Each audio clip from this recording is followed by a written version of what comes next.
Guys, today in this video, what we're going to be doing is breaking down how to think long term. Like, what is a correct long term mindset?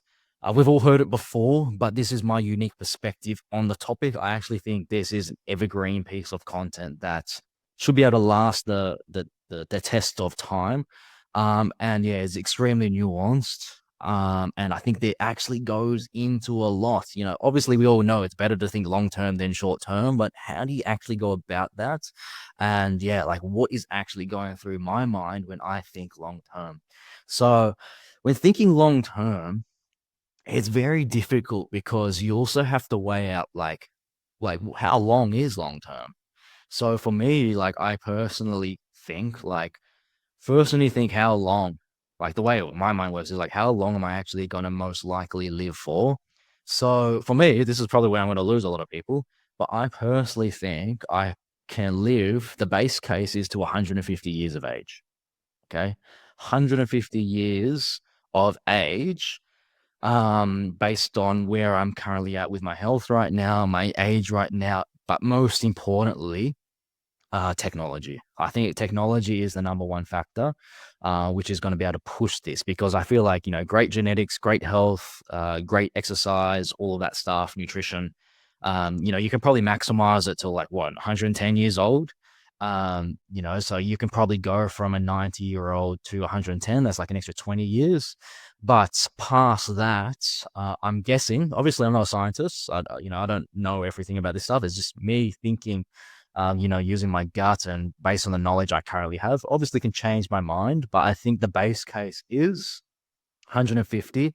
So if I can live to 110, if I maximize everything optimally, then I can potentially get another 40 more years through technology. So technology is the number one factor here. That doesn't mean the nutrition, all of that is not important. It is because a year is a year. A year is extremely valuable.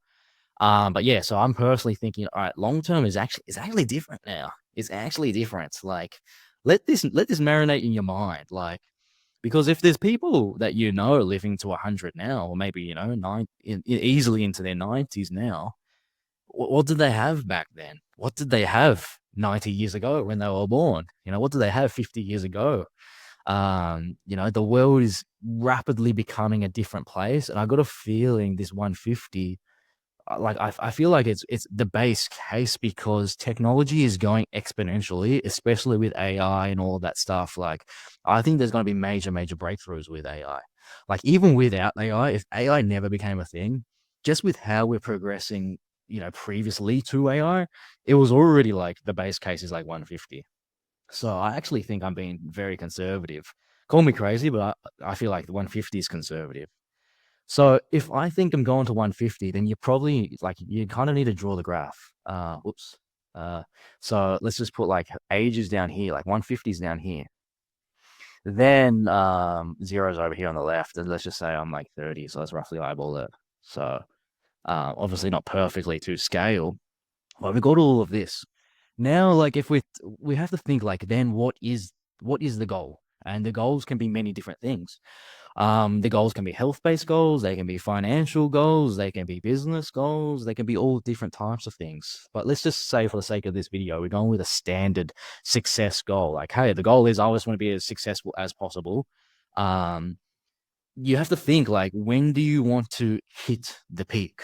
Like, how do you actually want to maximize the peak? Are you aiming to maximize the peak at 150? Or are you aiming to maximize the peak at 30? Are you aiming to maximize the peak at halfway in between, at like 70-ish, 80-ish. Because when you want to hit the peak, then you know how to play a game. Depending on your time frame, hey, I think I'm going to live to 150. Hey, but I think I'm only going to be really have good health span, be healthy until let's say that's 120, right? So now it's like, oh, I definitely don't want to like these variables change how you will play the game for you. Everybody is actually different. Like, I think it's a fair case. Like, you can say, "Hey, I want to hit my peak."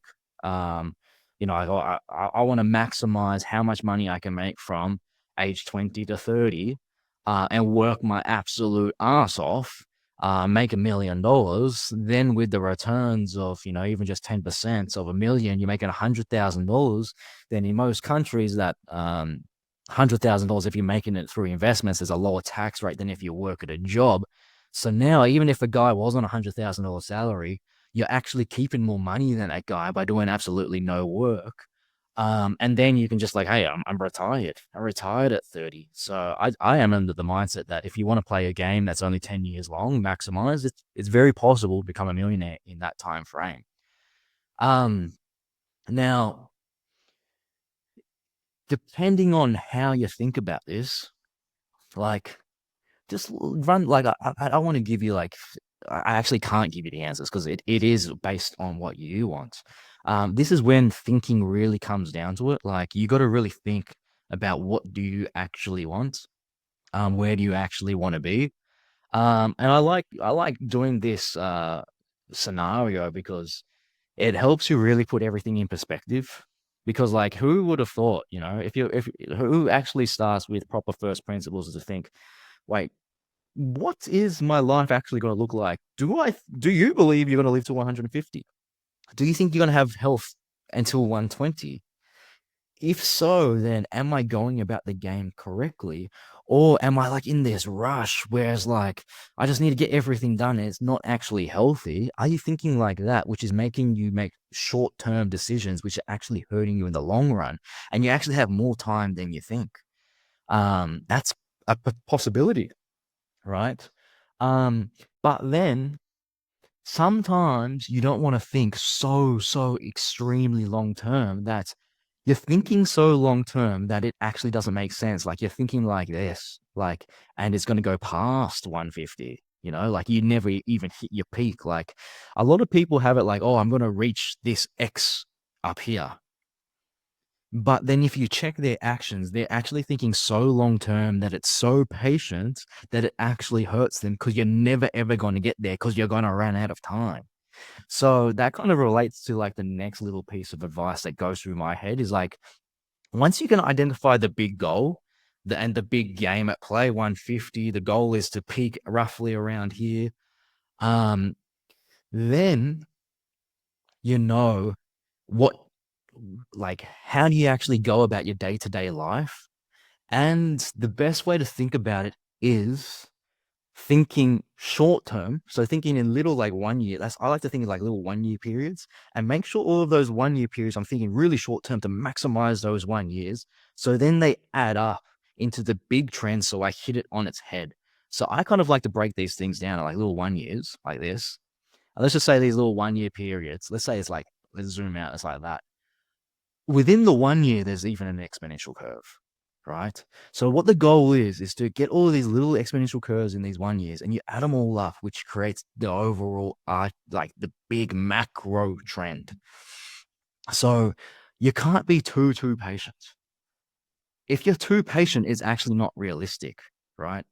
Um, so if you think in terms of too much abundance, it actually hurts you. You don't, you might, unless you believe that's your thesis. Like if it's your thesis that we can actually potentially live forever, ever, and I feel like there's actually a valid case for that, but I kind of choose not to believe in that because if I am wrong and I don't create urgency in my life and think short term, then I'm never going to get to a place where I actually hit those goals. So I'd like in my head, I'm like, hey, like I believe there's a case where we go live past 200. I believe there's a case where we don't actually even die.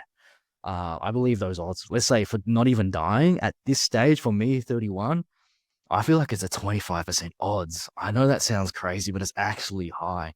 Living past 200, I don't know. I feel like it's a 50% odds. Extremely weird by me saying that. 150, I feel like is a 75% odds. Now, I'm just going to trick my mindset to believing that we're not living past 150. So this is now guaranteeing me that I hit my goals in the time frame, and I'm gonna trick myself even more and say, all right, my health span, I'm only gonna be proper healthy until 100. Okay, I'm only gonna be proper healthy until I'm 100. Um, Now we're kind of getting here somewhere, right? It's a bit all over the place. It is. But now we're up to the next variable.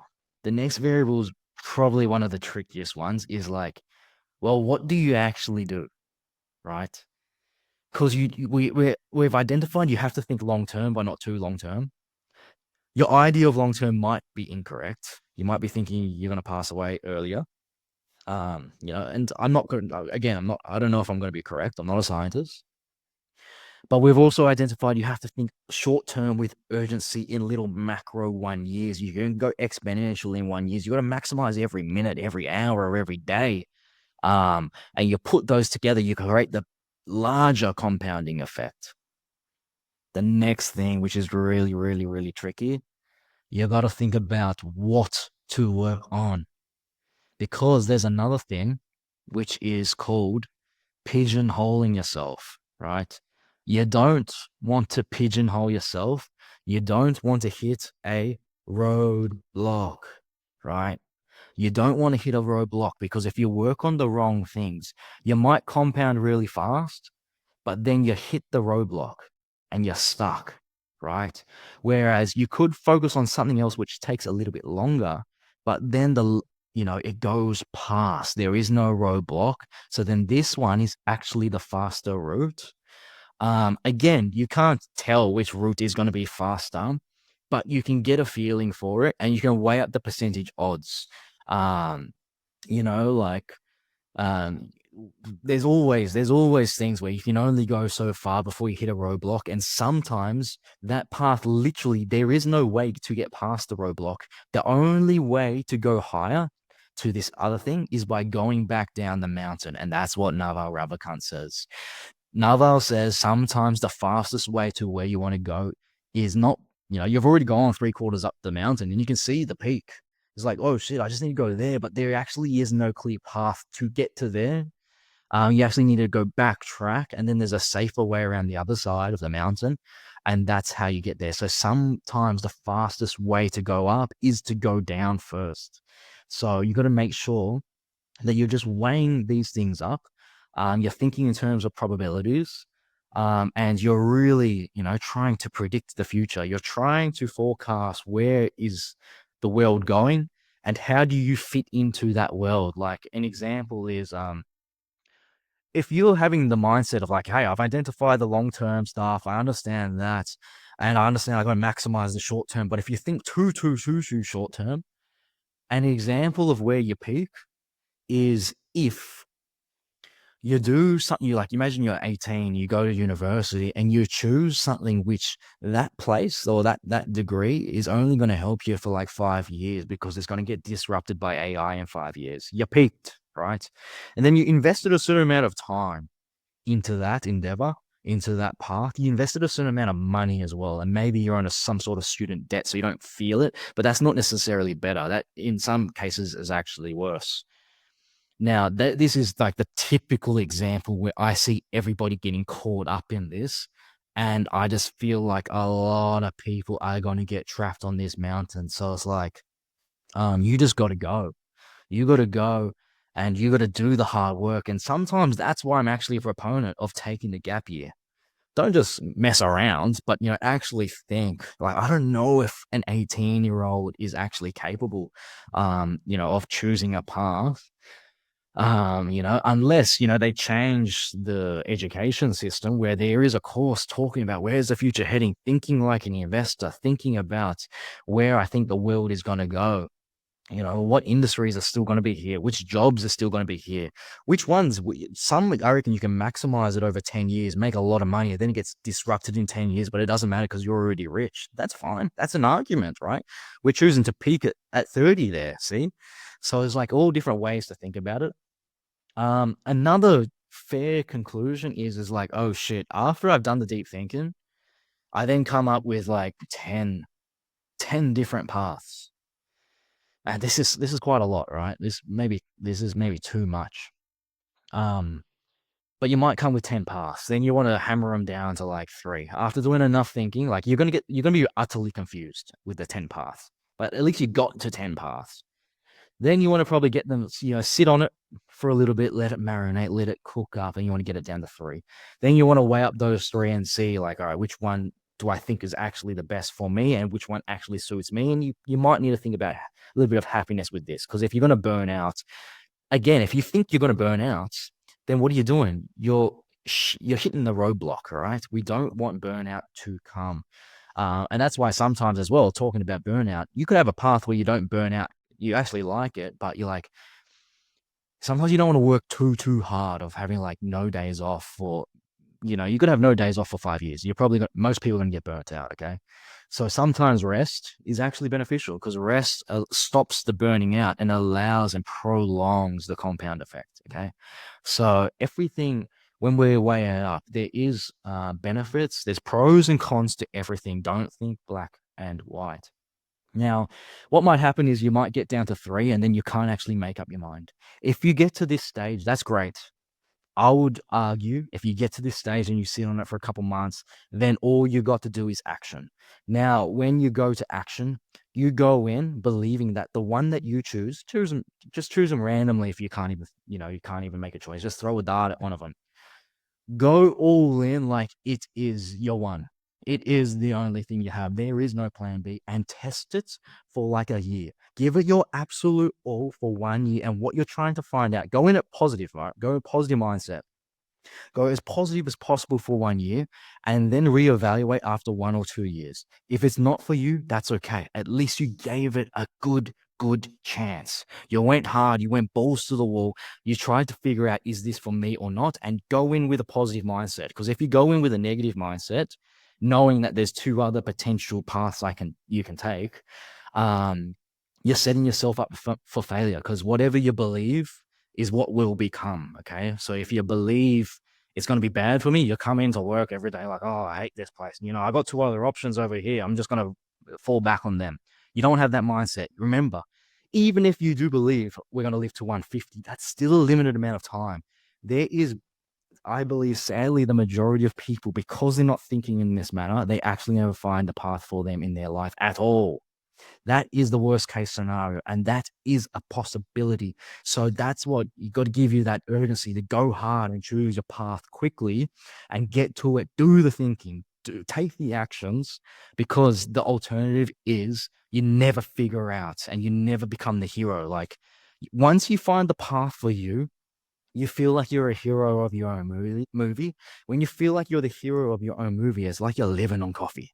It's like you got a free coffee supply of caffeine, right? And it's just running through your veins 24/7. It's the best feeling and it's free and there's no side effects. You know, everybody wants that. That's what you get. Okay.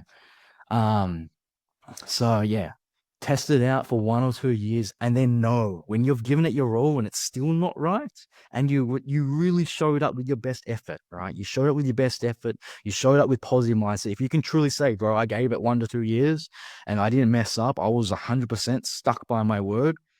Then, all right, go plan B. Do the same thing with plan B. All right, if plan B doesn't work, go plan C. Hopefully within those three, if you've done the thinking correctly, one of those three would work. And then in this scenario, you probably found your path in your 20s, right? Now, if you found your path in your 20s, what have you done? A lot of people say that's a bit late and you wasted time. Like you could actually waste in terms of finances, in terms of money. You could make no money from your 20s and like all the way till 30, and you're starting from zero in terms of dollars. Net worth is zero, right? But you found your path. That means 30, 50, 60, 70, you can compound extremely well. Okay. So I'd rather start compounding my wealth at 30 from zero, but I know my path rather than just jump into something where I hit the roadblock before 30, right? It's better to be the guy up here rather than the guy who's a lot of people faking it as well. Like I saw it all the time. Like I thought there was something wrong about me in high school. Like everybody's like, oh, I want to be this, I want to be that. I want to be an architect. I want to be a doctor. I want to be this. And like, I would ask people like, how do you know? Oh, I just know. I'm like, looking back, I'm like, everybody just chose a profession. Very few people were honest with themselves.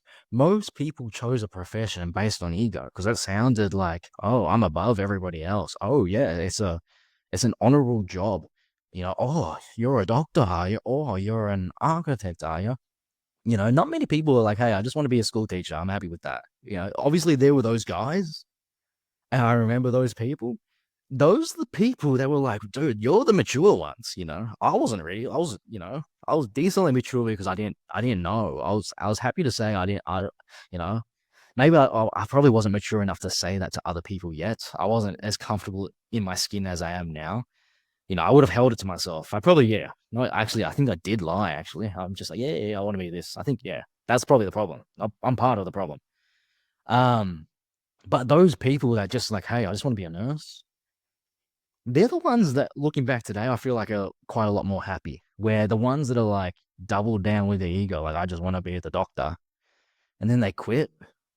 And then they really never like, their whole identity was wrapped up in them being the doctor. Then you quit it, and then you lose your motivation, you lose your confidence, you feel like you're faking it. That's the worst place to be because, yeah, you lost the path. Um, as long as you feel like you're progressing and you see the path, you don't necessarily know which exact path you're going to take. But I'm just talking about this macro path today of this whole video. This whole video is a path. It is a path to take. It's a path to find your path. You know what I mean? Um, so yeah, like I feel like those people that they knew from a young age they didn't want to just say it for the sake of ego that they had to be a doctor. Those in general, based on my experience, what I've seen in my life, they're the ones that are more happy in general. So yeah, you got to think about this. How do you maximize these things? And it's not always about money, all right? We spoke about money in this because it's really easy. You just put a number there, but you got to also think about your happiness as well. Your happiness, your freedom, what do you want? And you draw these different arrows for them, and then you line them all up. So then you line them up, and then that's the intersection of like that's the best path for you. Um, so for me, it's like I kind of have the mindset like I wanted to sacrifice my 20s. I wanted to work as hard as possible and just put out crazy, crazy, crazy action. My mindset was because the only time to really be able to actually put in that crazy action is actually with your 20s because that's when you've got the most energy. Like I feel now in my 30s, like I just don't have it in me anymore to put out that type of power. Like my actual default horsepower is now less. Like let's say I was 1,000 horsepower before in my 20s. I feel like I'm 700 now, right? So my mindset was like maximize my 20s, go full horsepower, generate a decent amount of wealth. Then it's the combination of wealth compounding on its own naturally and the experience that I have gathered from that hard work that now I don't need to work as hard to get the same results. Um, but the hard work was necessary to get the money to get the experience. Without that hard work, then the other two aren't possible. So now I can just think, I can let my money be leveraged for me. I can let my knowledge and use my intelligence. I can work smart instead of hard. And over time, I want to tip the scales from working really hard, which I did in my 20s, to working smarter and smarter and smarter and smarter and smarter and smarter. The goal is eventually to be working like 1 hour a day max. Currently, that's my goal. And I'm just working extremely, extremely, extremely smart and having the mindset like, most people, I believe, they have the mindset that, hey, I'm going to go to university for 4, maybe even 6 years or so, and they're going to get all this knowledge and they're going to get like that, this smart, right? And then they don't really self-educate past that. Maybe they do learn a lot in that 6 years, but I'd rather be a self-educator, right? Even if you do go slower for that first 6 years, but have a mindset of Kaizen, the Japanese philosophy of constantly improving. If you have this mindset for your whole entire life, then this thing just keeps on zooming and zooming and zooming and zooming. And, you just keep on going again and again and again, where let's draw it in, where you just go like that. And that person who thought they were done, they hit the peak and they probably were in the top 10%. If they really did finish university, did a master's and all of that, they might be actually in the top 10% of most knowledgeable people in society.